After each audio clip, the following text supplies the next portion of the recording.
বাংলাদেশের স্বাস্থ্যসেবা নিয়ে মানুষের যে উদ্বেগ আর অভিযোগ তা নতুন কিছু নয়। প্রতিবছর জেলা প্রশাসক সম্মেলনে এই বিষয়গুলো উঠে আসলেও খুব বেশি কার্যকর উন্নতি নেই। তাই এবার খাতভিত্তিক জেলার দায়িত্বপ্রাপ্ত ব্যক্তিদের নিয়ে আলাদা করে সম্মেলনের উদ্যোগ নিয়েছে সরকার। তারই অংশ হিসেবে দেশে প্রথমবার অনুষ্ঠিত হচ্ছে সিভিল সার্জন সম্মেলন। স্বাস্থ্য খাত সংস্কার উদ্যোগের অংশ হিসেবে জেলা পর্যায়ের শীর্ষ কর্মকর্তাদের সাথে চ্যালেঞ্জ ও করণীয় সম্পর্কে আলোচনার জন্যই এই সম্মেলন ডাকা হয়েছে। সোমবার প্রধান উপদেষ্টার তেজগাঁও কার্যালয়ে 2 দিন ব্যাপী সিভিল সার্জন সম্মেলন উদ্বোধন করেন ডক্টর মোহাম্মদ ইউনূস। আমার হাতে সবকিছু থাকলে আমি চিকিৎসা দেব, না হলে দেব না, কোনো ডাক্তার বলতে পারবে না। প্রধান অতিথির বক্তব্যে তিনি বলেন, স্বাস্থ্যসেবা স্বাস্থ্যহীন অবস্থায় আছে। একে অন্যের উপর দোষারোপ না করে এর প্রতিকার খুঁজে বের করতে হবে। তিনি বলেন, অন্তর্বর্তী এই সময়ের মধ্যে এমনভাবে সেবার পরিবেশ তৈরি করতে হবে যেন ভবিষ্যতের কোনো সরকারই এর থেকে বের হতে না পারে। স্বাস্থ্যসেবা যে স্বাস্থ্যহীন সেটা আমরা সবাই বুঝি এবং একে অপরকে দোষ দিই, এর কারণে এটা হয় না, ওর কারণে এটা হয় না। আমরা আজকে যারা এখানে বসে আছি এই পুরো মজলিসে, এরাই হলো বাংলাদেশের স্বাস্থ্যসেবা। এখানে শেষ, পেছনে ফিরে সামনের দিকে লাভ নেই। আমরা দিলে হয়, আমরা না দিলে হয় না। আমরা দিলে এটা পাল্টে ফেলতে পারি, আমরা না দিলে এটাকে আরও বড় গহ্বরের মধ্যে ঢুকিয়ে দিতে পারি।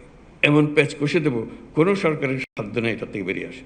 সম্মেলনে দেশের স্বাস্থ্যসেবা সম্পর্কে মানুষের অসন্তোষ ও নানা দিক নিয়ে আলোচনা হয়। উঠে আসে স্বাস্থ্যখাত ঢেলে সাজানোর নানা কৌশলের কথা।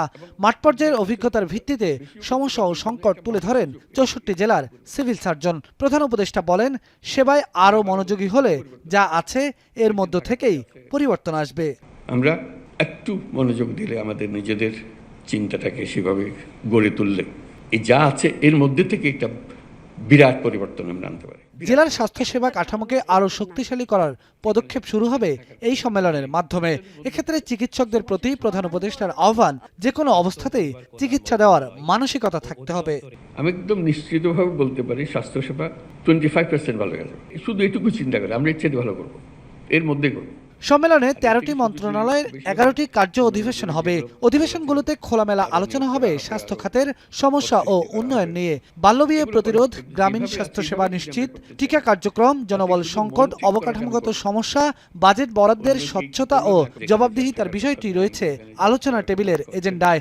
এছাড়া বিভিন্ন জেলা হাসপাতালে শয্যা বাড়ানোর প্রস্তাবও উঠবে এই সম্মেলন থেকে। অনেক বিষয়ের নিষ্পত্তি হয়ে যায়, এটা বোঝা হয়, নিষ্পত্তি না হলে বুঝতে পারে জিনিসটা। বেলায়েত হোসাইন, এখন, ঢাকা। এবং এর ফলে যে আমরা একটা গুরুত্ব